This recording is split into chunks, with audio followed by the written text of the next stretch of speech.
welcome to the Big Orange Table. He is Gabe, and I'm Dan, and we're here for another game week. Gabe, how are you? Doing well, doing well. Been a little bit.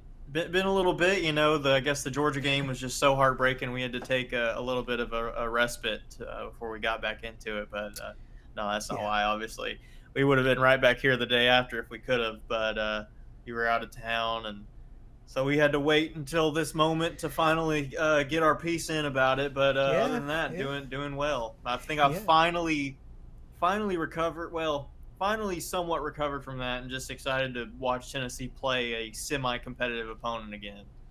Yeah, there's no doubt. Yeah, we like you said, we certainly could have been back on two or three times to chat, but schedule was a little tough. And yeah, absolutely. We've been through Georgia, which we'll touch on. We've been through UAB, and now we have a kind of an interesting alignment here with Mississippi State here in a couple days. So, yeah, absolutely. So, let's dig into Georgia for just a brief minute here. We don't want to, take too much time talking about a game that's starting to age a little bit. But again, you and I haven't had a chance to really discuss it too much. I can tell you from my perspective, it's hard to be too upset about that game. You know what I mean? Yeah, I mean, at the end of the day, you can say all you want about what could or couldn't have happened. If we make the field goal, we're not talking about any of the mistakes. I'd imagine if No. we missed the field goal at the end of Bama and we ended up losing that game, Yep. we're talking about all the mistakes. But Hmm. I can't remember the mistakes that were made in that game. I can't remember Right. the what we did to let them win the game because they didn't win the game.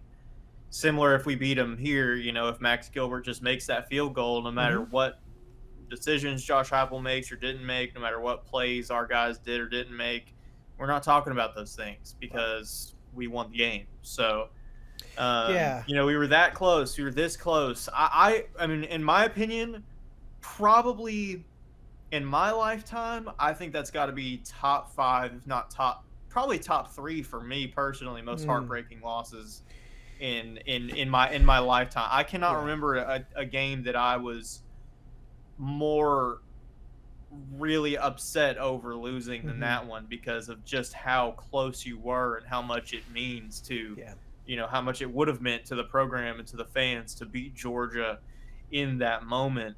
Hmm. We've had worse losses, Right. obviously. Right. Then to use a playoff committee term, that was a good loss, Yeah, but boy, it was. I mean, it just the heartbreak of it. But these are the type of games that you're going when you climb to the top of college football.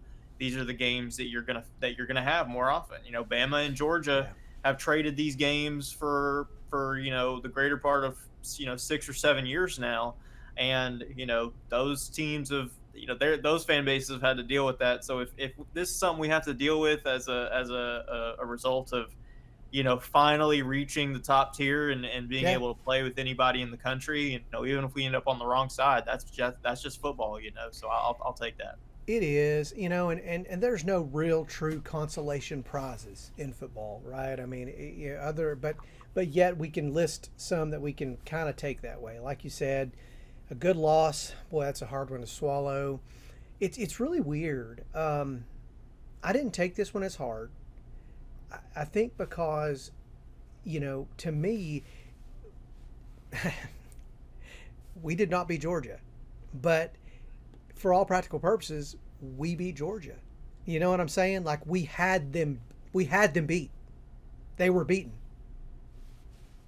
The game was we they Tennessee deserved to win that game tonight. Yeah, I mean, that's when you right. have when you have Kirby Smart coming out and saying Yeah, like Tennessee for all intents and purposes won that game. yeah, Yeah, so absolutely. but it doesn't make it feel better for sure. Mm-mm. But at the end of the day, like I said, at the end of the year, the playoff committee is going to be looking at this and assuming Georgia doesn't drop three more games and That's right. assuming we don't drop three more games and it doesn't matter. That's right. When discussions are being had, I think they're going to look at these teams and say, that I mean, for all intents and purposes, we came out on even footing to where Yeah, from where we are. 100% agree. To your point, assuming that Georgia stays at the cream of the crop, then that loss puts us right there with them. And again, I'm so proud, of the team. There was nothing crazy, nothing, I mean, things happen. You miss kicks. You come right out, in the first overtime, and you basically hit the same kick. It is painful. Don't get me wrong. It's very painful. But I got to tell you, that was a great game. I'm proud of the guys, and man, we were right there. So again, just wasn't quite as painful for me. If we do what we need to do, again, it shows me that we can hang with anybody that we play. And if we do our job and do what we need to do, I think we'll be in a good position. So, again, well, I mean, and if you had come out before the season and said, hey, here's what was it, 44 to 40 or 45, 41, something like that. If you had told me that we were going to have a 44-41. Yep. Overtime loss to Georgia in week 3, I would have been like, oh, okay, so this team is good. We weren't supposed to really preseason. We weren't expected to compete in that game. So yep. I will take that all day, every day. Yeah. Same here. Again, enough said. I really, I was again proud of our team. We've lost a lot of games over the last several years that were not good losses. We put ourselves in holes with mistakes. We just didn't compete at the level we needed to. And you and I have talked about this, off air for years. I've said, gosh, we just didn't play how we can play, right? Like, right. I know we can play better. But we came out and we played well. Did we play our best? We did not. But we played really good, right? Mm-hmm. And again, I can't say enough, about Joey Aguilar, his maturity, his ability to take on a big game like that and to do what he needs to do is fantastic. I couldn't be happier. So, yeah. He was ready for the moment, and he securely vaulted himself into the Heisman conversation with that. I think right now he's sitting. Let me just quickly pull up some Heisman odds here. He's not anything super up there. Mm-hmm. Let's see here. Right now, he is standing. Where's he at here? Okay, well, who's this according to? Okay, well, he's not on this list, but I mean, depending on who you're looking for to bet with, he's top 10 right now, and will probably pretty quickly vault up that list once we start getting into bigger games, because clearly he's not fazed by the moment. No moment is too big for him. He'll definitely have something to prove this week, but we'll get to that here in a little bit. No, absolutely. We can't skip over the mighty giant that was the University of Alabama, Birmingham. Right. So that's right. Well, what were your thoughts about that game? Your takeaways? Yeah, well, it was pretty cool. So as you know, I was actually able to go to that game. And, it was the first game for your younger brother, Grayson, to get to go to. And so that was a really fun game. First off, Neyland Stadium, I got to tell you, man, I can't wait to get you up here and into that environment. Tennessee is second to none right now, and for a while with their environment of obviously Neyland. We're playing up on the Neyland effect, but everything about it.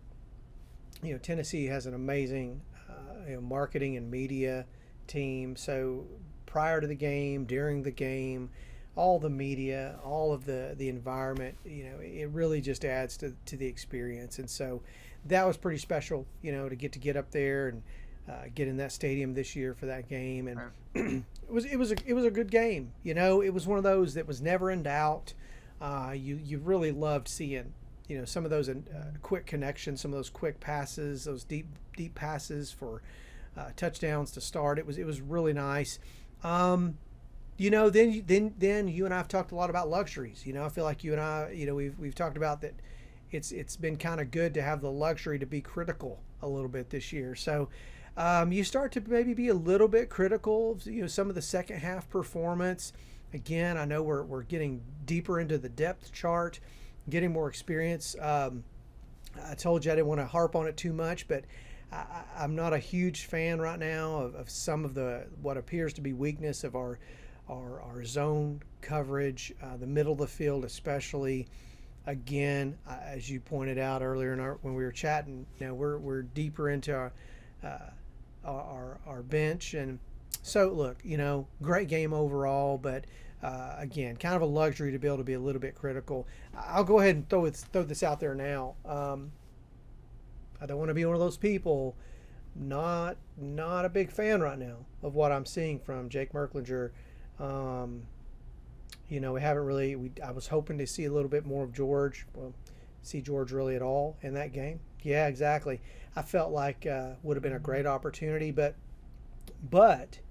I think that was some really important proving ground for Jake, and not sure he took advantage of it. So I'd love to hear your thoughts. You're playing it. You're playing at home. Mm-hmm. You're up by 30 points. I'm not sure what the pressure is that is causing you to be sped up in your play. I mean, again, we're playing backup offensive linemen, whatever. Mm-hmm. They're still playing their starters. Mm-hmm. It doesn't have to look perfect, but again, he's not seeing the field. He did that thing where he dropped back and he just stood there. And he just stood there, and it's like he was locked in on something. And whether or not he has a primary target, it didn't even look like he was trying to work through or see the field or play loose at all, which is something that in a very small amount of time we've seen George McIntyre play at all. We've seen him play loose and play fast and look at the field and see the field, which is so impressive for a guy that is so young.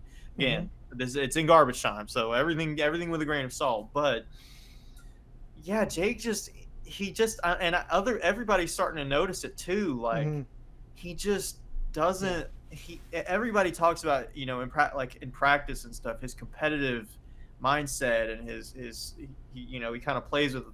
They say he plays with that dog a little bit, but it's like I don't see it. I don't see it in him. Well, I mean, you're out here playing UAB. Yeah. And you're not acting like you're the better player, which you should be. Yeah. So I'm not really sure what he's doing, really. Well, I don't like period.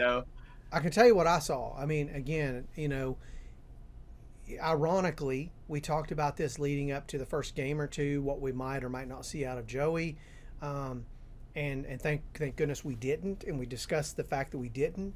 But I saw panic. There was no composure in the pocket. It was panic, and a couple times it looked kind of silly. You've got those 2 seconds, 3 seconds, maybe 4 seconds, and then you got to move. You got to get way out of the pocket, or you've got to advance the ball, or get rid of the ball. It felt like panic. I don't know which way to turn. I'm not sure what I'm doing. And again. It was an amazing contrast of what you and I have talked about, how we've been amazed at how we've seen zero panic with Joey Aguilar. Right. Zero. Yep. Even in some high intensity situations.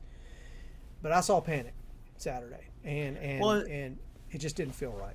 Absolutely. It's complete with Joey, it's complete composure. Yeah. Always have the idea. He had that really impressive play where he got he had some pressure from a UAB defender, and he just put his arm into him, just pushed him away, kept his eyes upfield, and I can't remember if he scrambled or delivered a strike. I can't remember. Right. But that was so impressive. It's just complete composure all the time. Yeah. Even Nico, I feel like, played with a little bit more composure than I see Jake play with against. I mean, Nico was out there playing, very difficult competition, and we sit here all the time talking about how Nico looks like a deer in the headlights half the time. But I watch Jake play, and I'm like, dude, you have literally no reason to be tense right now. Yeah. Like, you have played football for your entire life. Like, just loosen up and play a little bit. Like, even when Gaston Moore would come in relief of Joe Milton or Nico, he would just play loose. Yep. And he would just play. And I don't know what's going on in Jake's mental. I don't know if he really is struggling with the fact that Joey came into the building after Nico left. I don't know. I mean, we talked about it. The more, preseason it was talked about, but the more we see both these guys play, the more it's like so obvious it was never, ever, ever for one split second an Yeah, actual competition I between can't those two imagine. guys. No, I can't Not imagine. one time, not for Yeah, one moment was it a competition. I don't know what Jake looks like in practice. If right. they actually believe that that was a competition, then he must be the practice MVP of all time, because there was no way that was a competition preseason. And I know what Josh Heupel said. I mean, he hasn't hinted towards anything, but he did say like he wanted to see his team. He wanted his team Yeah, to see the guy that won the starting job earn the job. sure. And I guess that's kind of obviously that's what Joey did, but I Hmm. mean I clearly don't think it was very difficult for him to do so. Yeah, So I really hope we don't have to get in a scenario where Joey goes down and Jake even has to come in for a drive, because yeah. I do not, from what I, again, look, like us fans, look, we're just talking heads, we're Yep. whatever. We have eyes too, Hmm. and no matter what he is supposed to be as a player, what matters is what you do on the field Yeah, when you're on the field. yeah. And when I've seen him on the field in garbage time against the worst opponents we've played, it doesn't look good. Hmm. He's just missing something. There's just something, and can he get that thing? Yes, but Right, I don't right. believe he's going to get that thing before George probably passes him in the fast lane Yeah, with Faison tailgating him. I don't think that yeah, that's yeah. that's just how I feel about it. But Yeah. going back to the zone thing, I do agree. It is that's just the problem with these games. Is it's Hmm. just frustrating to watch. I mean, and the Georgia game is one thing. I thought we did a really good job of forcing Georgia to the perimeter. We Yeah. did No, I agree. we did not let them exploit the middle of the field. Yep. We made them beat us, and they did. Yeah.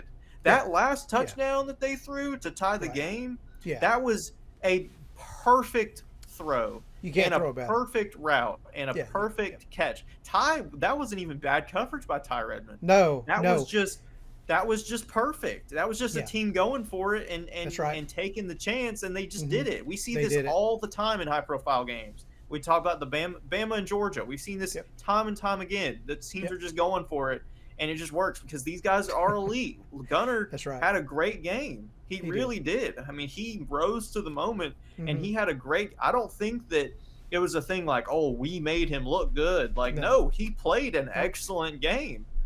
Um, and so with things like this, it's just the problem with these games is we don't want anyone to get hurt. Hmm. We know that we're more talented. And Yep. so if UAB wants to keep their starters in all Sure. day, I mean, it was what, like 42-7 at halftime. Yeah. You know what I mean? So I mean, if we keep our starters in there, they might not score another touchdown, but Hmm. we're 4 or 5 deep trying to get these freshmen some snaps. Hmm. Jalen Kitna is still in here, and they were completely one dimensional. They just Yeah. decided to throw all day long. They Hmm. had like 20 yards of rushing all day. Hmm. And so now the other aspects of that is, yes, there were absolutely communication issues. The communication broke down on several occasions. Yeah. But again, we're talking about guys that are true freshmen and have never taken Yep. a snap on Tennessee's Yep. defense, getting thrown out there and going, "Hey, there you go." This is Hmm. what Georgia does, by the way, Yeah. and it's why we look at Georgia play. Give up 20 points to Austin P and Right. or however much, and then only score like 30 on them, and we go, Sure. "Oh, Georgia's not that good of a team," and then they go and go undefeated and win the national championship. It's because Yeah. great teams work out their kinks when they Well, have that's the right. chance to. That's Great right. And teams throw their players into the fire and hmm. say, "Put it on tape. Yeah. Let's get this fixed because this is going to matter in the big moments." And Yep. I think that these snaps, the problems in Josh Heupel's teams in previous years have been we haven't gotten young guys on the field. It feels like Yeah. hardly. We've Yeah. been so loyal to the older guys Hmm. that we haven't. It feels like we haven't even gotten young guys on the Hmm. field. And now, whether it's through a change of philosophy or injury, we are putting literally almost every young guy we have out on the Hmm. field, getting them valuable reps, Yeah. That's right. putting their stuff on tape that they'll be able to correct and work on throughout the year, in case not only in case their number gets called this year, but to Yeah, continue and move into what's going to be, the more peak of their career either next year or the year after.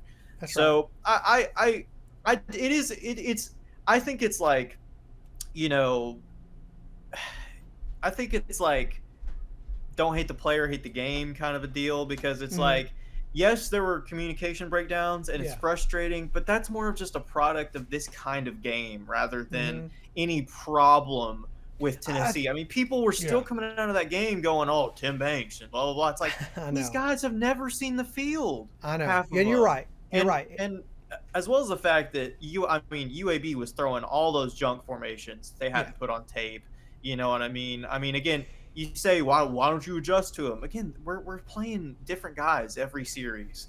You know what I Yeah. mean? So these are And I fresh could guys reacting in a new way sure. every time.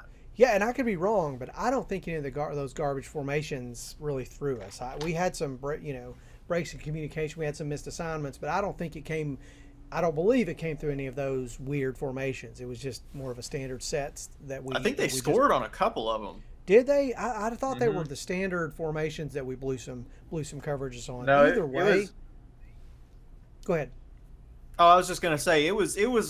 We did blow communication on Yeah, standard formations, but yeah, we allowed, I think, one or two touchdowns on those junk okay, formations just because yeah. we hadn't seen them, and they our guys just, again, because we weren't necessarily just playing man to man. Mm-hmm. There was just a big struggle on zone Yeah, integrity, and making sure you had a guy at the very least. There was just a bunch of miscommunication there, which, again, like, it yeah. is what it is. I mean, you would like to see a little bit more of just football instinct there from those guys, but Mm-hmm. Boo Carter had a really bad first half and came back Yeah, and had a really great second half. You yeah. know, got to continue to work out his kinks, because Sure. he's gonna be a guy. He Yeah. is a guy, and he's struggling with his mental for Mm-hmm. obviously for good reason. I mean, Yeah. he was he put himself in a very difficult place Yeah. before the season started, and he's having to deal with that. But he's out there and he's doing it, so you got to give him credit for that. Yeah, Um, absolutely. Two things. I mean, with UAB, to your point, I think it is maybe major on the major, minor on the minors. Most of the issues I have, frankly, came kind of in that garbage time scenario. It may just be, like you said, we're really trying to get some playing time, keep it in front of you, right? Keep the play in front of you. Force them to make those plays. If you want to make that 8 yard, 12 yard, 14 yard, play, we're maybe going to give you some padding there. We're going to keep the play in front of us and kind of mhm. force you to make those plays. Regardless, that it wasn't critical. Like I said, trying to major on the majors, minor on the minors. It wasn't critical situations. You just almost kind of, it's a little greedy. You want to see kind of that perfection in a game like that, Right. but you have to seize the opportunity, like you said, to take advantage of the opportunity to get playing time for these young guys. And so kudos to Coach Heupel and the staff for that.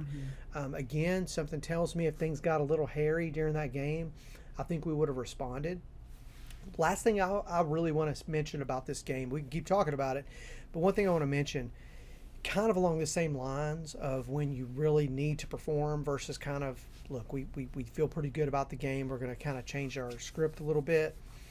I felt like with this game and maybe another one or two, when we have our drives, it felt like those first few drives where we had them scripted.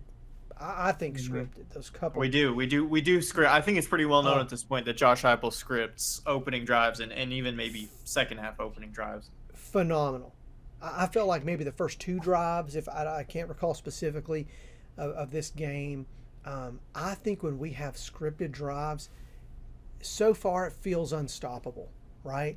Um, Absolutely. whether It that's a felt that comp, way in 2021 and 22 as well. yeah, yeah, Bayless Jones, Javante yeah, Payton, those guys. absolutely, absolutely. And so I think that that's kind of what's missing when we're like, okay, we're comfortable, we've done what we need to do. Let's get a little more creative. Bring in this guy, bring in that guy.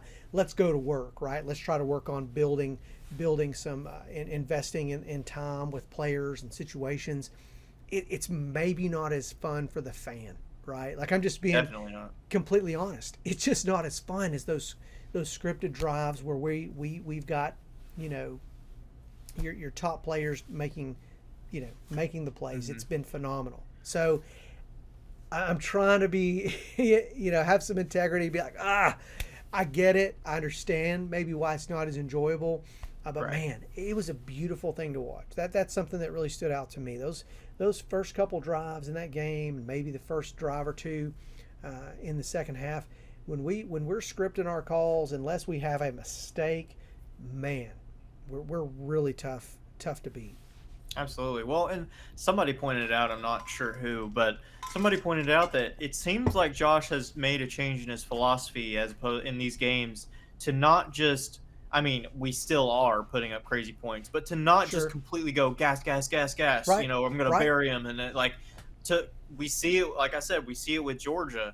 Hmm. Why do they just look sluggish and bad in these cupcake games? Because Exactly.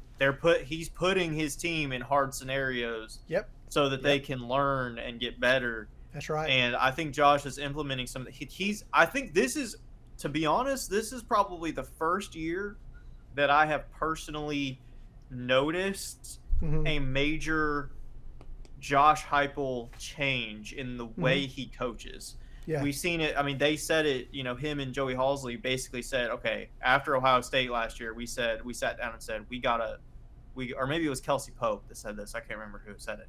Like they basically sat down and said, okay, we've got to make some changes here. Hmm. We've got to change our philosophy a little bit because it just wasn't enough. I mean, and we've seen that this offense Hmm. is a revamped. It looks a lot like 22, but it is a different offense than the 2022 offense. Right. It's really effective. And maybe they have to do this every year. Maybe every year they're going to have to come back with a slightly reworked version of this offense, so that people don't figure it out every year. Sure. Sure. But I respect the fact that we're still watching Josh grow as a football coach. You know what I mean? Yeah. Like he has been a coach for a while, for quite a long time, but he really has not been a head coach for that long. Hmm. I mean, he's been a head coach for what now, like 7, 8 years, something like Sure. that. That is not very long as a head No. coach. You know what I mean? I mean, No, and, and and it's a volatile environment, right? I mean, you absolutely. maybe yeah, you've got your, Golish was an incredible talent that you felt like if those two guys could have hung together, that was some magic. But that's not the game of football right now. Right. That's just not reality, Well, And so and we you're had questioned, was it all goalish? Was it all goalish? Is that the only sure. reason we were good in 2022? Because Right. our offense was Right. so what? I mean, it wasn't bad in Right. 2023 and 2024, But it but lost there was something. just clearly something missing. Yeah. And I am so thankful that this year we clearly see, like it's like, okay, whatever, we put 40 plus, we put 41 up on Georgia. I don't Yeah. care. Right. There is no caveat Yeah. to what we clearly see with our eyes with this offense this year, which is 100%. there is that intangible factor is Yeah. back in this offense, and 100%. it wasn't just Alex Golish. There is That's right. something. There's a philosophy that is back that has not been there the past couple of years. Whether Yeah. it's motion, whether it's just I don't know Yeah. what it is, but there's Well, something that's back, a creativity that just has not been there the past couple of years. It could be personnel, I don't know, but it's yes. back either way. Yeah, exactly. It's probably a combination of several of those things. But you and I have talked about it. It was like whatever you want to call the cauldron of scheme. That we had the cauldron, we had the recipe for scheme against Georgia. We've seen it at times, this year when we've needed it. And again, it's refreshing to get it back because again, it's just there was something just kind of missing. Maybe Heupel really taking ownership back after Golich left him. It took a little bit of time, maybe, but you're seeing that creativity, you're seeing that scheme. Can I just say, do you remember that wide receiver kind of screen and go play? Do you know what I'm Oh talking yeah, about? that Oh my was God. with Chris Brazzell. Yes, that made me so happy and just really Hmm. cements and locks in exactly what you're talking about right now was creativity, execution. That was so beautiful. That anyway, Yep. that was lovely. So It's great. I'm so thankful for this team to be fun to watch again.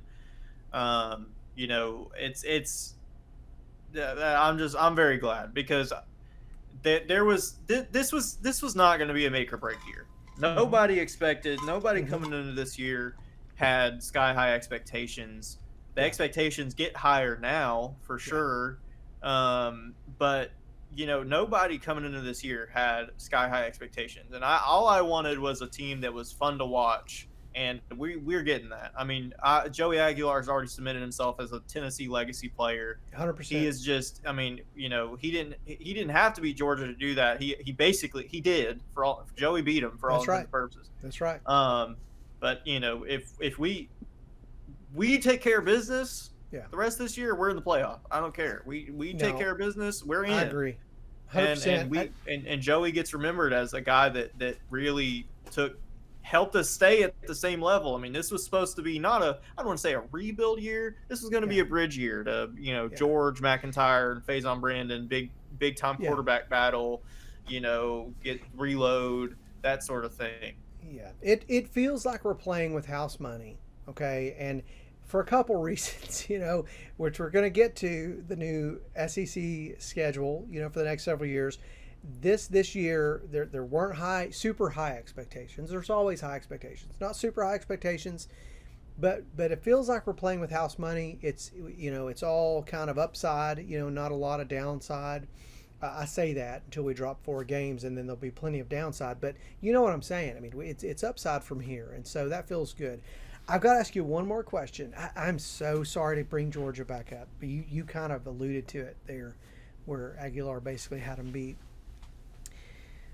How big was that 5 yard penalty before that kick? Uh, I don't. I mean, I don't think it was that big. I think it was Yeah, just stupid. I mean, I, it's just one of those things. It's just like, really, like, what are that we doing? Like, that are you hurt me. serious? Yeah, that hurt me more than the missed kick, because I think kicking is, what, 80% mental and then 50% physical. I As mean, the kind kid's of sitting over there for 5 minutes already, and then you're gonna set him back 5 yards. I mean, I well, know it's not the 5 yards, right? It's the disruption right, and the absolutely. concept of the added 5 yards. Well, let me get a little more on it. It's on it. third down to not even try and get some of it back. Yeah, Yeah. I don't even. Again, Anyway, we can yeah, talk all day about that I stuff. It know. doesn't I know. I'm matter if so he makes the sorry. kick, but You mentioned it. You said something about Aguilar basically having beat Georgia, really, and then it it just was kind the of. same script as Bama. That last drive, they Yeah. drive down the field, execute Yeah. the same script, the same That's thing. right. That was a mirror image of the end of the Bama game, except we Sans just missed a kick. Sans penalty, right? And Right. that's what I'm saying. It's like, yeah, you can't go back.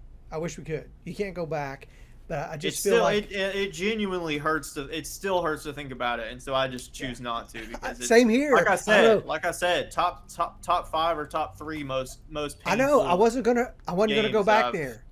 I wasn't gonna go back. Something you said, I had to go back. The Well, all I penalty. mentioned was the quarterback. I So know, and somehow the penalty came flooding in. I don't know. I don't know. Anything else on UAB? I don't believe so. I almost think we overtalked UAB, Well, that's but okay because it's still part of that bigger picture. We talked kind of that broader defensive reality, But again, you're right. I mean, we attribute it. I think you're right to attribute it to garbage time and growth, right? Trying to hmm grow, keep it in front of you, major on the majors, minor on the minors. But it does kind of lead into what I was saying with kind of playing with house money. When you, we all know the SEC released the schedule for the next few years, including the kind of permanent opponents, for the next couple here. Um, I got to tell you, it's kind of exciting. It's daunting, but even that makes me feel like, dude, we are playing with house money because it gets really real next year and hmm beyond. Um, Absolutely. It's gonna be really interesting. yes, summarize your take, right, on looking at that schedule. So I know Tennessee. You and I were talking about how Tennessee did a great job of releasing a really cool graphic showing the next 4 years, 26 through Right. 29, And the way they did it, they kind of highlighted the home Right. stands and then the away games. I mean, how do you absorb this? I mean, you're talking non SEC games. We're up to 12 regular season games, right? And so Mm-hmm. 9 SEC games. The parity has never been more intense, in the SEC world. What's your initial just kind of response to that? Because I'm telling you, this is earth shattering, right? Like for you and I both, we talk a lot kind of about things that I experienced maybe growing up and versus what you've experienced. We're experiencing this one together, right? Like Right. this is reshaping SEC football. So what's your initial take on this entire reality of what this looks like? Well, firstly, I am going to miss. I mean, we were already out of this, but I am going to miss the 12-team SEC West, SEC East format. Mm-hmm. Mm-hmm. Because I think, we have the 3 permanent opponents up for review every 4 years, of course. Mm-hmm. But to me, it takes some of the magic away from that divisional rivalry Sure. aspect. Yep. Um, you know, I did always regret the fact that we just didn't get to play a lot of the SEC West teams like ever. Mm-hmm. I mean, Yeah. Mississippi State. You talk about Mississippi State, Texas A&M, LSU. Arkansas, Yeah. LSU. Auburn. Auburn, Right. Tennessee is a one. Auburn, Tennessee could be one of the classic rivalries. And it's a rarity. Yeah, it's a rarity. By the It way, let me interrupt. It is the most intense game I went to. I can't remember what age I was, younger than you. I was probably a 15, 16-year-old kid. Not sure if I should say this, but we used to get let into the games for free. We knew some people, some elderly ushers that would let us in. This was a different era. And we yeah, would get this there plenty early before the game, and they would let us in, and we would just kind of find a spot to hang out kind of in the end zone area where the probably didn't players have to ran pay out. like $25 for parking either. No, but I'll tell you something. I remember an Auburn game that was easily the most intense game I've ever been to. The Auburn fans are fierce, the War Eagle craziness, but no, I mean it kind of got ugly. Not not excessive, but man, it was intense. So I just throw that out there. Most intense game I've ever been to. Yeah, Go ahead. yeah. Sorry. Auburn. I mean, Auburn, Tennessee. That's just. I don't know why that Auburn, Tennessee. It just needs to be a thing more Yeah. often. And so I'm thrilled that there is now. The fact is, every, I guess, 2 years Mm-hmm. you get to play every other team in the SEC Yeah. over a 2 year period. And so that's really cool because you get to see potentially renewed historical rivalries. Yeah. You talk about Tennessee Auburn. Tennessee LSU, I wouldn't say is necessarily a rivalry, but there is historically just something between those two teams when they meet. It just feels like one of those powerhouses, those two Absolutely. powerhouses meeting together, you know. So I, while I do think that's cool, and I do Mm-hmm. actually really like this, Mm-hmm. but it's a little bit sad to me to say goodbye to Yeah. the idea of like in this format there are going to be no new rivalries because you're Yeah, only because you can't. It's playing not every consistent. team twice over a Yeah. 4 year period. Like we play like Florida, like Tennessee Florida, I would say is a rivalry. We play Sure. them twice in the Absolutely. next 4 years, right? So Absolutely. it's like not only are there going to be no new rivalries, but Yeah. but existing rivalries only get so much of a chance to exist still. And I get that they tried to fix that with the Yeah. 3 permanent opponents thing, and I'm But thrilled that the third Saturday in October stays sure. with us. I Yeah. could But not care less about playing Vandy and Kentucky every year. I well, just couldn't. I know. It's a great pull. It's 2 free wins every year. Yeah. I Yeah. get that. That's cool and Yeah. all. But I like right. We just got through talking about how we hate these gimme games. And look, in the new age of the SEC, there's hardly gonna be such a thing as a gimme game. but we're Yeah. talking about Kentucky and Vanderbilt. We're not talking about the Well, mid-tier SEC teams over the years. no. South Carolina, Arkansas. I mean, Arkansas hadn't been great recently, but South Carolina, Arkansas, Auburn. We're talking about Kentucky and Vandy. So it hurts me to see the Georgia game go, because as much as we've 100%. gotten trounced by Georgia Yeah. for almost a decade, it's not gonna feel the same if we eventually beat them, because No, it's not gonna feel like we won this year's game. that's right. That's You right. know what I mean? So it is, but I think for the long run, it is. I think it's gonna be great.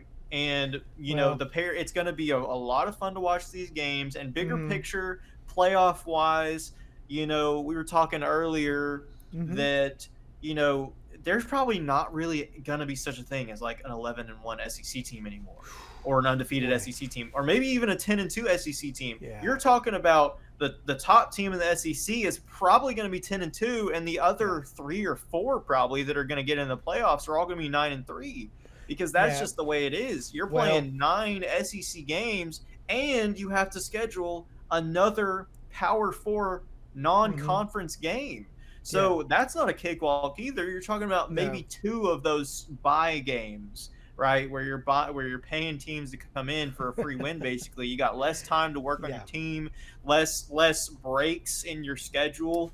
Yeah. So big picture, it's going to be a lot of fun. I think it Oh. adds to a. I am glad that there is not as much of a do or die aspect to it. I'm Yeah. glad that we'll be able to drop a game. It might make the games mean more, because each game you have to win.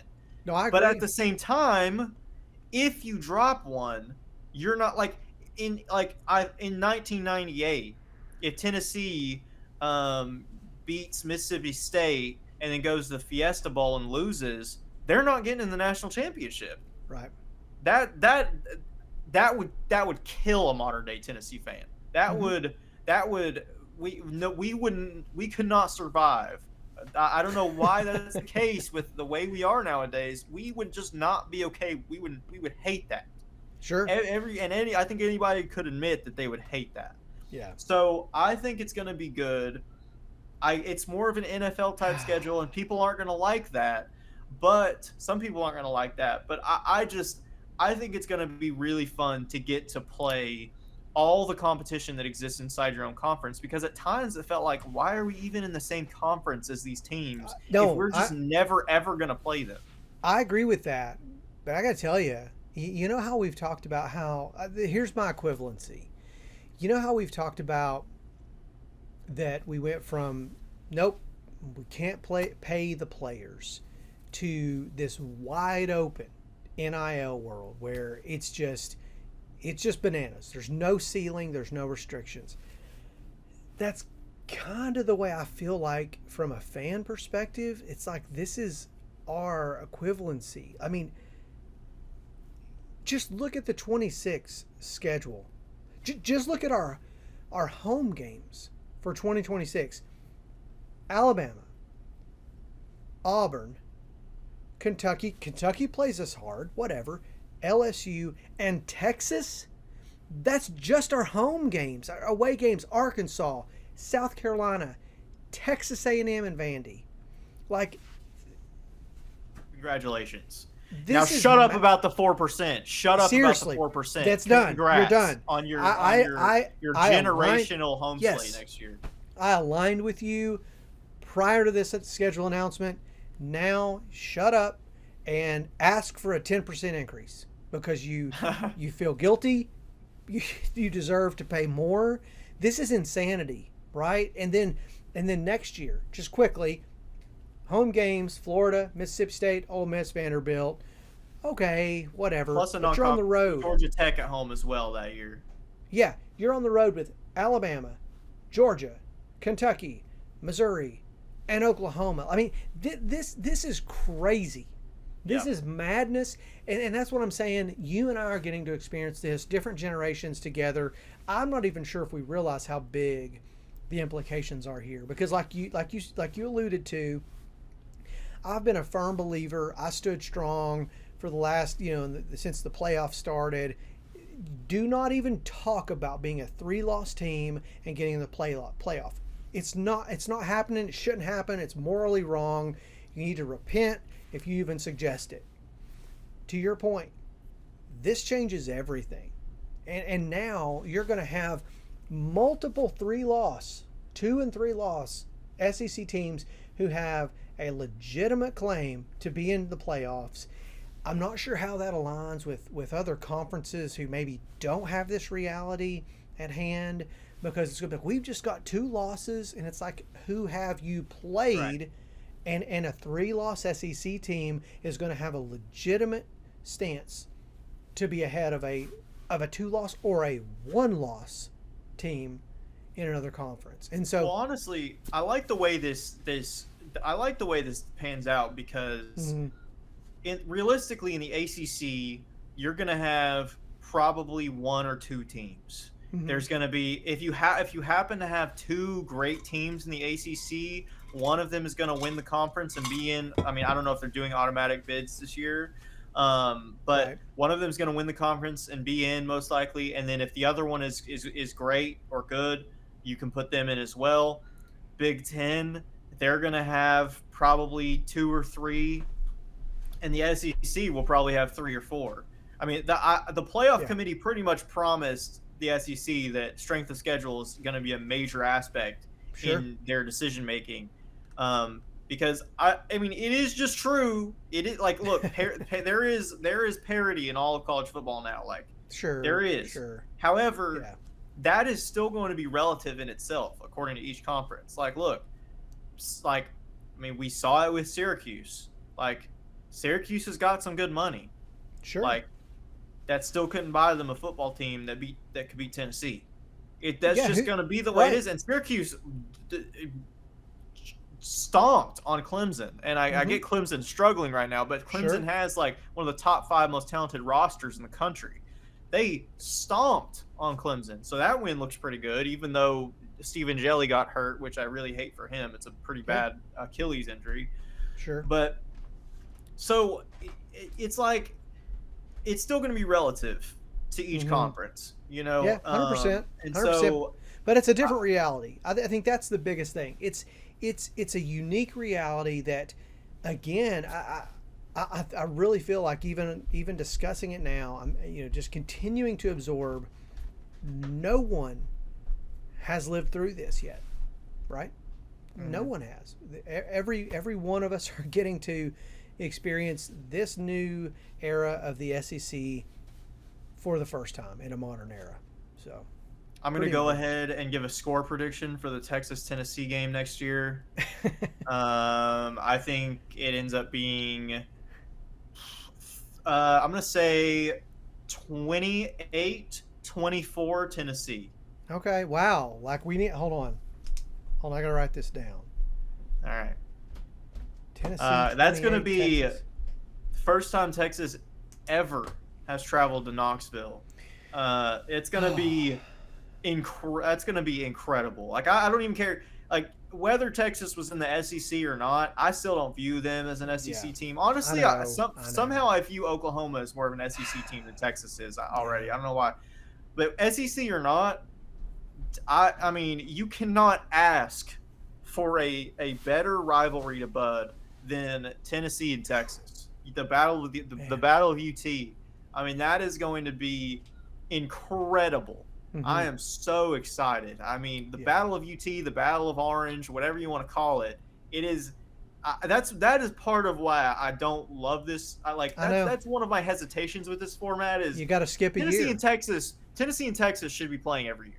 That could be the new marquee classic rivalry in all of college football, and it's just begging. It's just begging to just be played every year, and it would have a trophy. It would just be. I just want that so bad. But what would it be though? What would the trophy be? Would it be like a set of longhorns? Or would it be like no? It would be coonskin cap. It would be like the interlocking UT, right? They're both used by either school, It could literally just be a statue of the interlocking UT that the team gets to keep for the year. And then if Tennessee beats Texas, and then Texas beats them the year after, they take the UT back to Austin, and like that. Sure. That's just you get bragging rights. Who's UT for the year? I mean, my God, that's perfect. It's just that is Well, college I, football right there. I'm Come not willing to on, give people, up, what are we doing?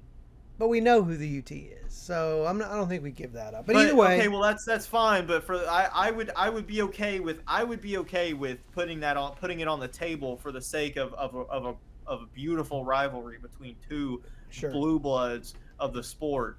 I mean, Yeah.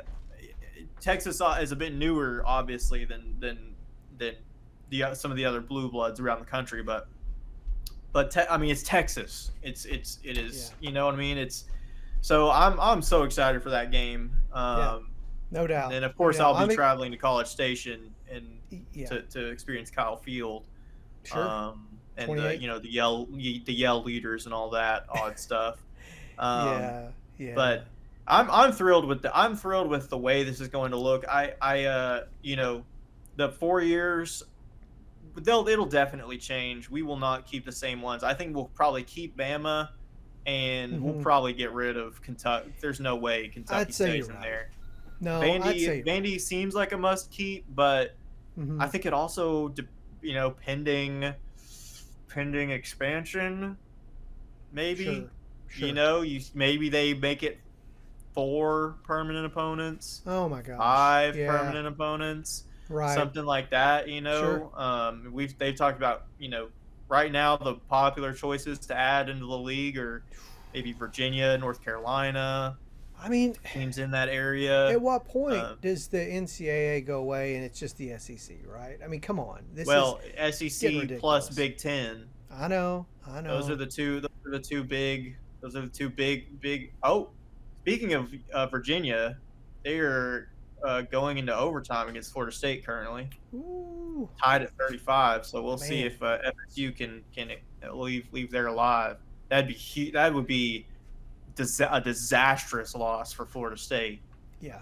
But For anyway, sure. I think that's enough of that. Where I'm so excited to get to that schedule though. That's going to be Same we here. get Let's 2021 revenge game in yeah. 2027. That's if Lane is still coaching there and he's not coaching at Florida starting next season. Yeah, we Uh, won't go there. I saw a couple rumors there, even talking about last year. So yeah, I don't know, but even man. if he is, we get Florida at home in 2027 too. That's So true. That's true. I'm afraid. I'm afraid right now, Florida's in their where coaches go to die phase. So like Tennessee, of years past. So it's crazy. let's. I wish I could say I was happy about it, but I I know. like when Florida is at least okay, but they're Yeah. really struggling. Still going to be a major question of whether or not we can go down there in the swamp and beat a really, really, really bad struggling Florida team. There's also a Yeah. chance we play Harrison Bailey. I don't know if you remember Harrison Bailey, Yeah. Yeah. I remember the name. but he's down there. He's second string. So depending on what happens with DJ Lagway and Billy Napier, there's a good chance we end up playing a good old HB in Gainesville to probably determine whether or not we get in the playoffs. So that's exciting. But we Yeah. gotta take it one game at a time, which starts in Starkville tomorrow.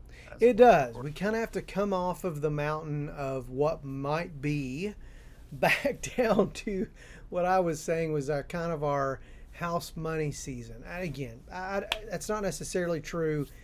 It may develop into that, but coming back down to reality, the old piddly old season, that's not the exciting next 4 years of SEC madness.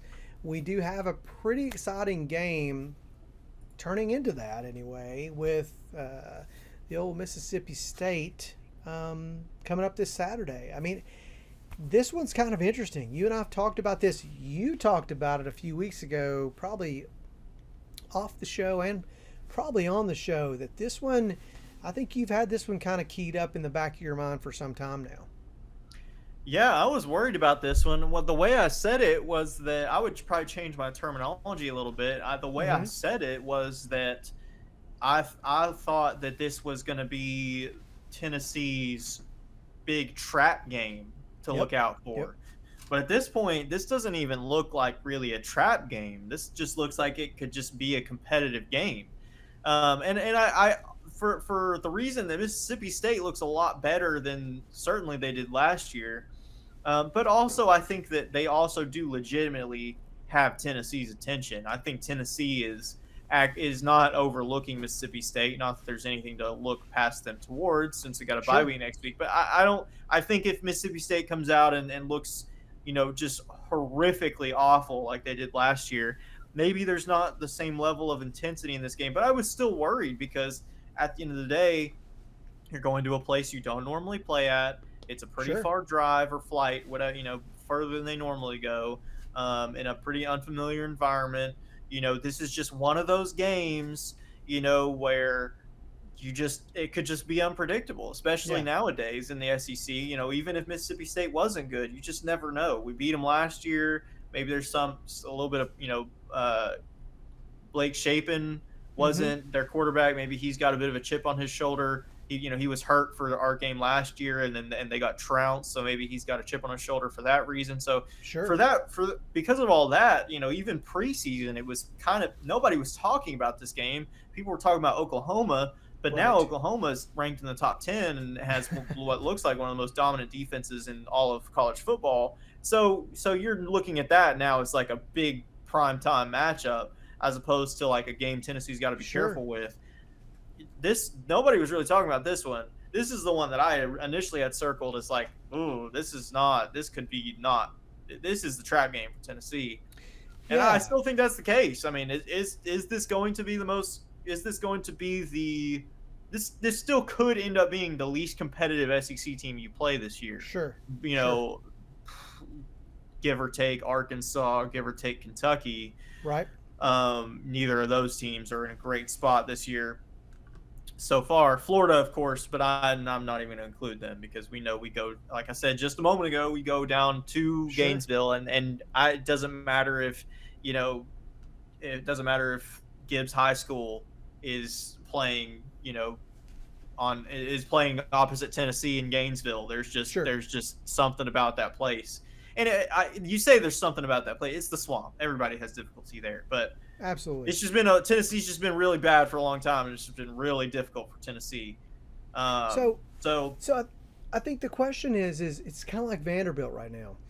What does 4-0 mean, right? I mean, you Mississippi State, you've got stellar wins against Southern Miss, Arizona State, Alcorn State. Let me rephrase. Let me repeat that: Alcorn State and Northern Illinois. So right, they had a rough. Mississippi State had a rough year last year. And what does 4-0 mean?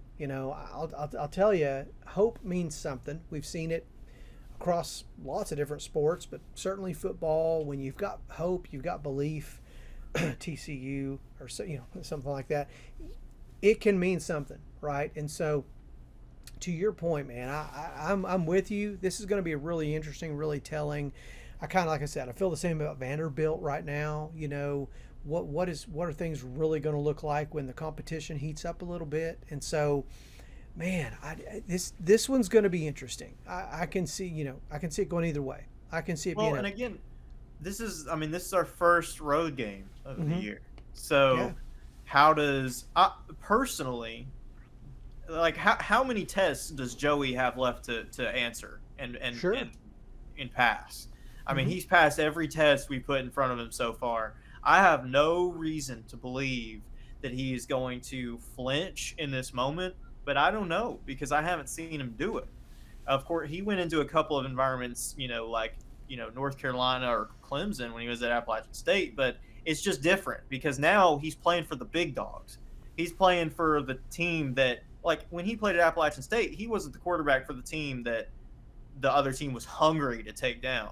Hmm. Hmm. Tennessee's getting people's best shot every team they play because Tennessee is at that level now as a program. They're Yeah, getting no doubt. the team's best shot. They're getting the fans' best shot. Hmm. So they're going. I mean, they're going to be rowdy. Those cowbells are going to be obnoxious, and Yeah. so I have no reason to believe that he is going to respond in a he's going to flinch. but how do the receivers fare? How does the Yeah. offensive line fare? We haven't talked about it yet, but David Sanders Jr. is available for this game. I Sure. cannot imagine that he Mm-hmm. starts his first game as a Tennessee Volunteer on the road against Mississippi State. Yeah. I cannot imagine. But how if he gets put how does the offensive line fare, Yeah. right? I mean, Mississippi State, they're pretty used to this kind of tempo offense because Jeff Lebby, Mm-hmm. Josh Heupel's, apprentice, Mm-hmm. coworker, whatever you want to call him, they these defenses have seen these offenses before. Right. So, if Tennessee's running tempo and the defense isn't on their back foot, how many mistakes do you make in the face of this adversity? So we haven't seen this team play on the road yet. So that I think that's why there's even a question really Mm-hmm. about it right now because does Tennessee have more talent than Mississippi State? Yes. Right. Does Tennessee is Tennessee most likely going to win this game? Sure. Yes, whether it's at home or on the road. But something we've learned is it is hard to play on the road in the Yeah. SEC. It just is. It just means more. That's the That's right. slogan of the That's right. entire conference. It is tough to go on the road and play in the SEC. There is no team in the SEC that I believe is better than I think it's 9-8 or 10-9 or something in the last few 4 or 5 seasons. There's Mm-hmm. not one team that not at home away that is Sure. there. So if the best teams in the conference are you know barely over 500 in away games, what Mm-hmm. that tells you that it's not it's not that Josh Heupel has a problem with away games. It's that it's hard to play on the road in the SEC. Now, Yeah. the Absolutely. problem with those games, obviously, I was listening to Eric Kane and Boogie Bentley earlier talk about it. It's the way you lost those games Yep. that turn it into a problem. It's the no shows, Yep. right? It's Mm-hmm. the big mistakes. It's the shooting Sure. yourself in the foot.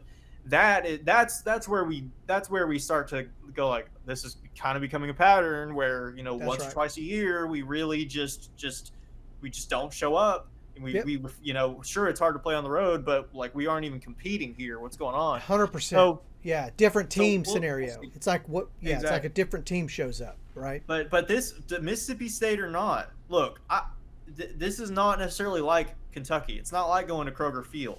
Is it Sure. comparable talent wise? Maybe, but Right. Tennessee isn't daunted by going to Kroger Field. Mm-hmm. Tennessee isn't daunted by going playing at Vandy because it's just Tennessee's familiar with that. They've done it every Yep. year forever. And even if it's different players, Kroger Field's not scary. Kroger Field's not Mm-hmm. intimidating. Kentucky fans, they are not the best football fans because they just don't have that same juice. The Indy Sure. fans the same way. Mississippi State fans have the juice. They're Right. ready to go, and they're going to be ready to, try and make Tennessee's life hell Yeah. tomorrow. And so that's really that's the big hesitation is just not knowing how Tennessee is going to react and respond Mm-hmm. to the early adversity they're going to face Yeah. because of the crowd noise, the environment. If you lose the toss, Mississippi State has scored a touchdown on every opening drive Sure. so far this season. That's four, of course. Mm-hmm. Played 4 games. Again, you talk about the competition, but you could say the same for Tennessee. Right. Tennessee done 3 touchdowns and a field goal. The field goal is a Mm-hmm. excuse. So, technically Mississippi State has a hand up on us there. Um, Mm-hmm. it doesn't again, just we're just grasping at straws here, but so Well, go ahead. yeah. I was just gonna say in that light. I mean, what do you think? If you had one key to victory for Saturday, right? I mean, I think you and I both. We'll do a score prediction here in a minute. I think you and I both. We probably know what we're picking, right? But what would you say is the biggest key to victory then for Tennessee going into that environment? All the things you just mentioned. What do you see as the biggest key to victory? You got to stop. You cannot give up the big play. Mm-hmm. Cannot give up the big play. Cannot do it. You cannot give the crowd a reason to get hyped. You Right. cannot let Mississippi State stay in the ball game. You want them to play from behind, so they're going to be going for the big play. You can't give it up. You cannot give it up. I believe Tennessee is going to score points because Mississippi State's defense, while much improved and statistically look good, again, they haven't really played a very good offense. Arizona State is just kind of okay. They haven't played a very good offense. Certainly not an offense like Tennessee's. And so I think they're going to be playing from behind. We need to get off to a fast start, and we need to stop them defensively. I think defensively that's the key. That's going to be that, and that's the other question that I have, and I think everybody has. We saw what they did. We saw what they gave up against Georgia. Okay, Sure. we can just chalk that up to it being Georgia. We're Sure. down our Yeah. top two DBs. I like I said earlier, I thought we did a really great job of pushing them to the perimeter. We forced them to beat us, and they did because they can, because they have the most talented roster in the nation. Okay, we talk about UAB. We discussed all the reasons for that. What happens to Tennessee's defense when they're playing not world beaters, but a competitive team? Yeah. Offensively. Yeah. What happens to Tennessee for 4 quarters? Is it really for 4 quarters? Is That's it right. really an issue in scheme? Is it really a depth deficit? Right. Or is it all just overblown and Tennessee's going to hold Mississippi State to 10 points? Sure, exactly. And that's what I'm really interested to see. You know, I always say this, it's like, well, duh, but I really mean it. I could see this being one of both of those scenarios, right? Where it's a really tight game, or Tennessee easily handles Mississippi State, and shockingly, their wins with Southern Miss, Arizona State, Alcorn State, and Northern Illinois are exactly what they were. They weren't really tested like this. I mean, so let's be honest. I mean, you and I talked about it before, like with Syracuse.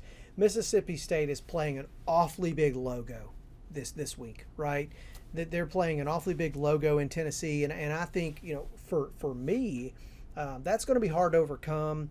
You know, as far as kind of a key to victory for Tennessee, or a key to maybe easily handling a victory, for me is going to be establishing the run game early and definitively. I think we started fairly pass heavy with UAB, and that's fine. Again, you know, the overall, you know, goal and scheme there a little less critical, but I think we need to establish the run game a little earlier with Mississippi State here. I think it's going to be important.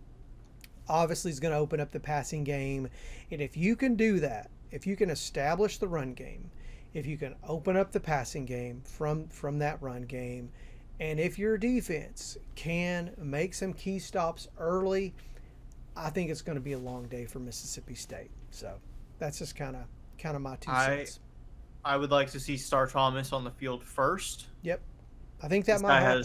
This guy's last year of college football. Yep, he is your best running back. He just is. Deshaun Bishop is great. I think him and Deshaun Bishop are the duo. I need to see about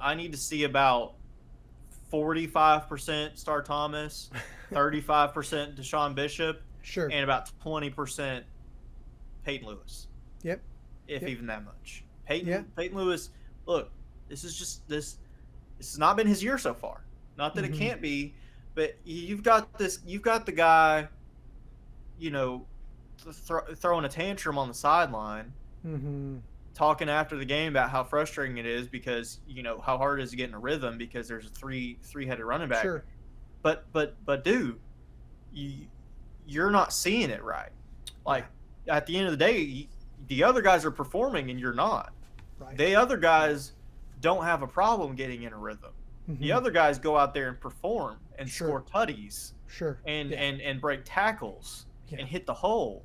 Yeah. You're not doing that.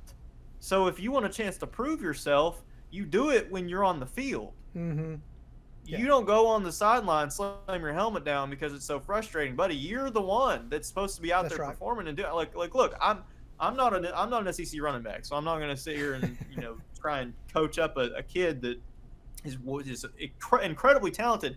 If you go back to the first episode, I'm sitting there talking about Peyton Lewis is going to be the SEC running back of the year. Yep. He's going to be the best out of all the three, and so really, I'm just disappointed.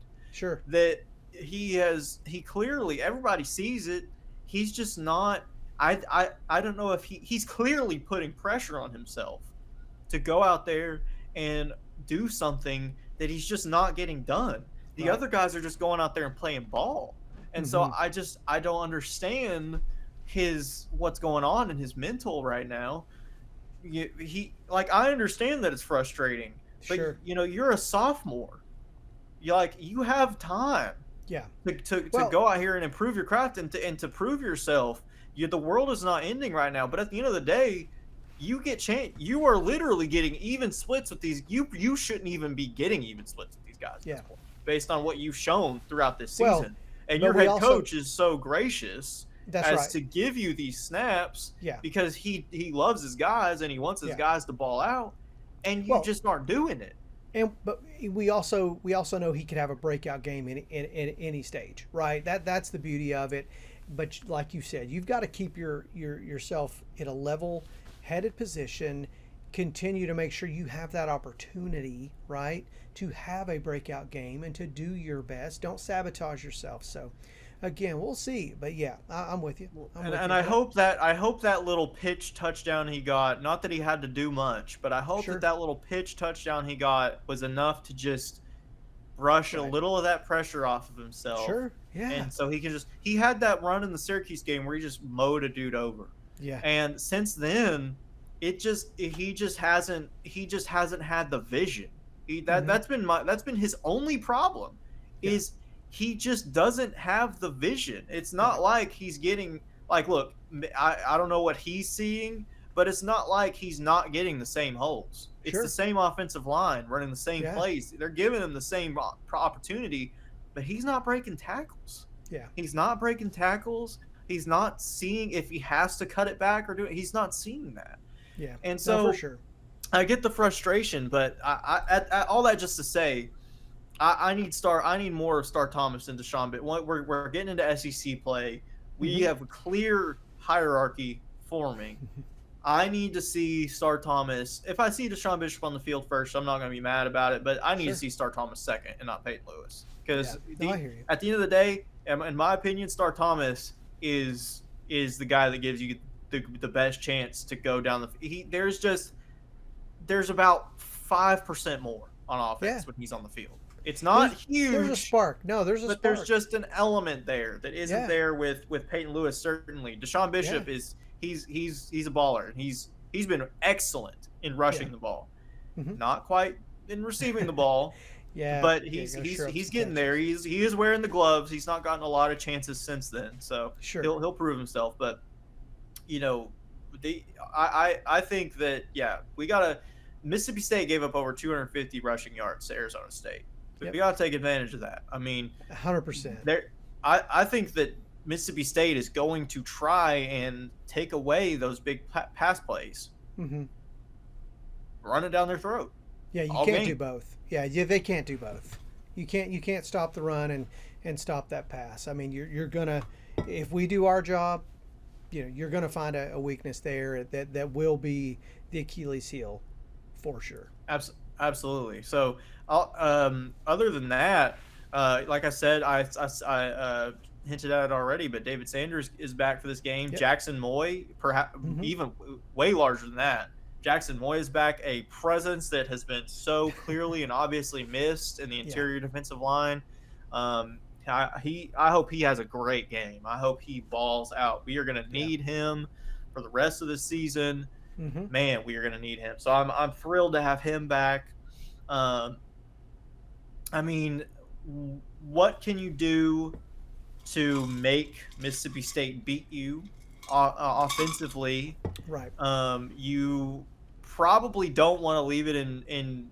I think you may, because they've got scary weapons. Sure. They've got. I mean, Blake Shapen he's been Hmm. slinging it around. Yep. Fluff Bothwell, the running back, scary.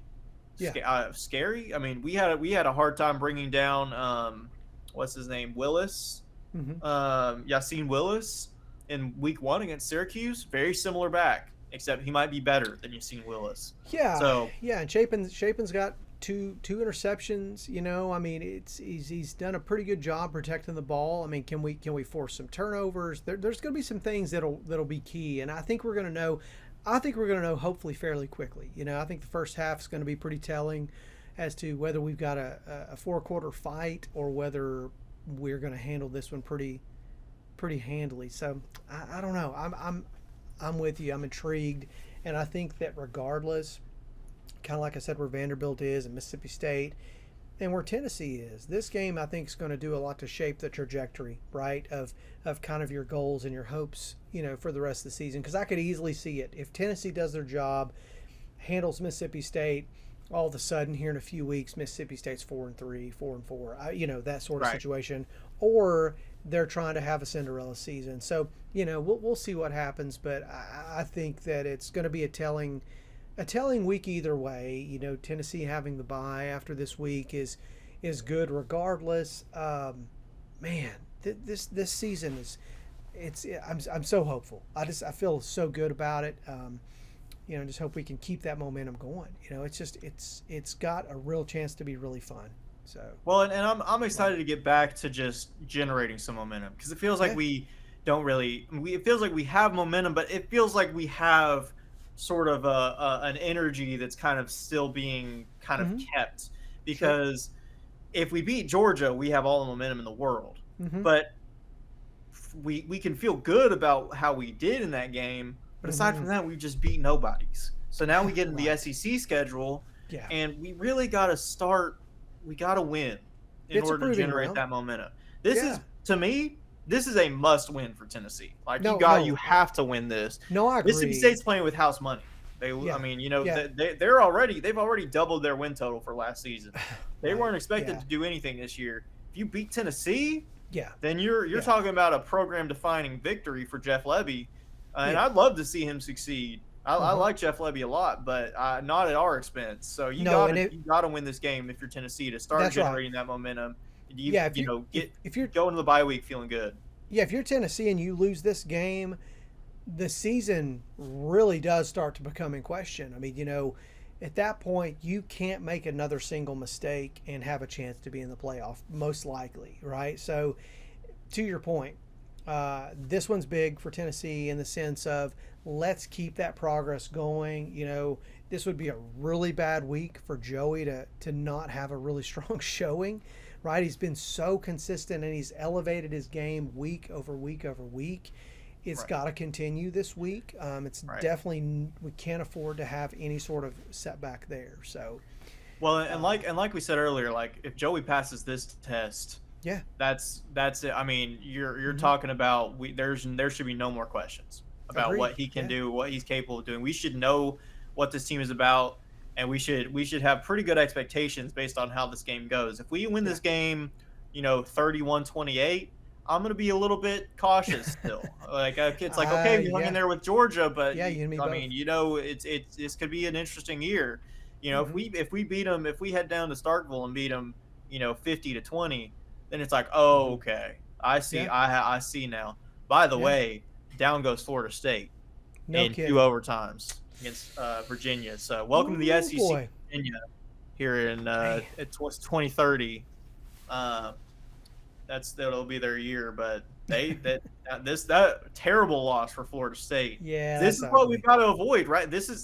Florida State. Yes. They just set the example. That's right. I need Tennessee. Okay, the team is in Starkville right now, or wherever they're staying, probably a little ways out of Starkville, watching that game on the TV.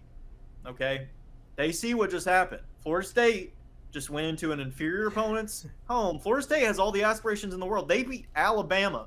Right. If they take care of business, if they just cruise the rest of the way, I don't know what exactly is on their schedule. If they just cruise the rest of the way, they've got a victory against Bama on their resume. Right. You go to Virginia, you drop the game. Yeah. You're now a 3-1 team losing to an unranked Virginia team. Maybe that says more about Virginia than it does Florida State. Maybe, but probably not. But what? Yeah. Again, what if Virginia plays whoever next week and loses? Then that doesn't look great. So Tennessee needs to look at this, and I know, again, like I said earlier, Mississippi State has their attention. Yeah, I fully believe that. But if there was any doubt in anybody's mind, Get they fired need up. to look at that and say that, yeah, exactly. Get fired up. We are not Yeah. letting that happen to us No. tomorrow in Starkville. That Yep. just cannot. It's again, this is college football now. You Yeah. cannot fall asleep for anybody. So I expect them to be ready to go. There's just it's kind of interesting because I feel like we've kind of gone in circles a little bit about this game because there's not really it doesn't feel like there's a whole lot to say. It's kind of just like, okay, let's wait and see because Yeah. we can talk about what has and or hasn't happened, but you still really it's so weird saying this at game 5, but it's like you still really don't know a whole lot about either of these teams. Maybe a Yeah. little bit more about Tennessee than you do about Mississippi State. You know that Joey Aguilar is a good fit for the offense. Tennessee's got talent, good wide receivers, defense maybe struggling a little bit this year, but again, we don't really have a good That's right. Still don't have a good barometer. Yeah. early Yeah. enough season. Georgia hasn't really played anybody. Again, we'll we'll see them tomorrow play Bama and really see where those two teams are at. That's going to be a great one. But there's just not really a whole lot to say about this game. It feels like, aside from just Absolutely. again, like let's just wait and see. Let's watch and get our thoughts about how everything looks because we know what they've looked like up to this point. But aside from that, it's like yeah, just yeah, it's just that there's so much mystery surrounding this game. What do the matchups really look like? It's going to be really, it's a really intriguing game, and it's just got me kind of nervous. I'm just a little nervous about it. I think Sure. that's the bottom line. After rambling all this time about it, I'm a little bit nervous about it. I cannot. Do I believe in my gut that we're going to win and probably Yeah. comfortably? Yes. Right. Am I positive about that? No, I'm not. So, Well, I mean, on that note, it is time then that we kind of put our money where our mouth is, right? We can pontificate all we want. It is going to be a wait and see. That being said, I think it's time that we lay it out there a little bit and throw out a score prediction for tomorrow. all right, You well, want to go first? You want me to go give it a go? uh, you can give it a go. All right, I'm ready. Here we go. So look, like we said, this this game is going to speak to the trajectory of both of these teams, 100%. If Mississippi State were to come in or I'm sorry, not come in, but to be able to come into this game rather and pull off a win, it's huge. They're still not probably going to have some crazy Cinderella season, but this is a program shifting game if you can win against Tennessee tomorrow. So, bottom line, this is a big game for them. For Tennessee, like we said, it's maybe not the end of the world, but this speaks highly as to the overall trajectory of your season. Do you have a little bit of cushion to again keep rolling that dice, right? You've probably got one more game to give, but you've got some tough games coming. So for me, Tennessee's going to show up tomorrow. I believe they will establish the running game like we discussed. I believe that they will do what they need to do on defense to shut down Mississippi State on the grand scale. There'll be some moments. There'll be a play. There's likely to be a busted, a busted coverage or like we've seen. But again, it's not going to be lethal. Tennessee's going to win this game, I think, fairly easily. I'm saying 42-17. Again, I hope that I'm right. I hope that I'm not proven wrong and we have a dogfight. But I'm saying 42-17. I think Tennessee's going to come off to a big start. As important as that, I think that we're going to come off with a big early start on defense. If we can shut them down the first couple drives, there's a good chance that we've doused that offense for the day. So I'm saying 42-17 Tennessee. Alrighty. I think you've got to respond to the initial adversity of the environment you're going to walk into. Mm-hmm. If Tennessee does that and can start fast, I think you take the crowd out of it a little bit if you can take the crowd out of it, there's no chance in the world that Mississippi State is winning this game. I think once the teams take the field, there's no way of knowing what's going to happen, who's Sure. going to make what plays. I think that Mississippi State is going to make some plays. I just think that I just think that this Tennessee offense has an identity now, and it's an identity that is extremely similar to 2022's, which Mm-hmm. is execute, just Yep. execute. There is just that intangible, just calmness about Joey Aguilar's demeanor, and again, I don't believe that he's going to be shaken by this moment. Right. Right. I think our defense is still going to struggle on the back end, and I don't think it's necessarily going to be scheme as much as I think that we're going to have some individual breakdowns, whether it be Boo Carter, Ty Redmond. The linebackers have struggled at times this year. But at the end of the day, this gives me the vibes of one of those Kentucky teams over the years that's just been maybe better than they should be and has some real weapons on offense. Like they have a guy at running back, a guy at wide receiver, and a solid quarterback. Sure. And they just can't overcome the physicality of Tennessee. Tennessee's really good at matching physicality. They need Mm-hmm. to be the aggressor here, because I don't believe Mississippi State can match Tennessee's physicality at all, and I just think it ends up being too much. I'm gonna say I was gonna say 45-24. I'm gonna change that to 45-20 Tennessee, Okay. because I believe that Mississippi State is going to get sort of down in the red zone a couple times and Mm-hmm. not be able to score. Again, I think that physicality standpoint from Tennessee, I think maybe they hit a couple of big plays. Maybe they get in the red zone and score a tutty once. But I think that the physicality of Tennessee is going to force them into field goal scenarios. And I just think Tennessee just pulls away. Maybe it's a 20, maybe it's like a 17 to, or like a 24-10 game or something going into Mm-hmm. half. I just think Tennessee is just going to be too much at the end of it. Yeah. Again, am I super confident in that? No, I'm not, because I just have to look. Josh Heupel's been pretty good on the road, like Right. not SEC leading or anything, but he's been okay. Again, it's just Sure. the way we lost those games. It's the way we witnessed Tennessee walk into Fayetteville last year and just not. I mean, the defense did great. Sure. Defense was awesome. Offense did not show up. Could it be the opposite this year? It could Right. be. Right.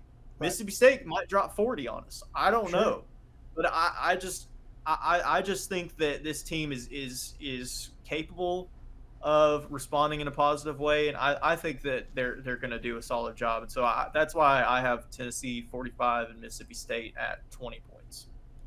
Awesome. Well, I'll take either of those score predictions, and I will be happy about it. I'm sure that regardless, we'll have plenty to break down. But yeah, I think that we both agree. We see a big orange victory tomorrow. So with that, man, let's. I guess we'll wrap it up. That was fun, man. We covered so much today. This is, without being able to have kind of an official Georgia recap and with the SEC scheduling, there was a lot, man. I mean, there was a lot to cover, but this was really fun, and um, can't say how excited I am about this season, but man, it's hard not to look at those next 4 years and kind of do some thinking and dreaming and maybe a little bit of worrying here and there. But either way, it's going to be a blast, isn't it?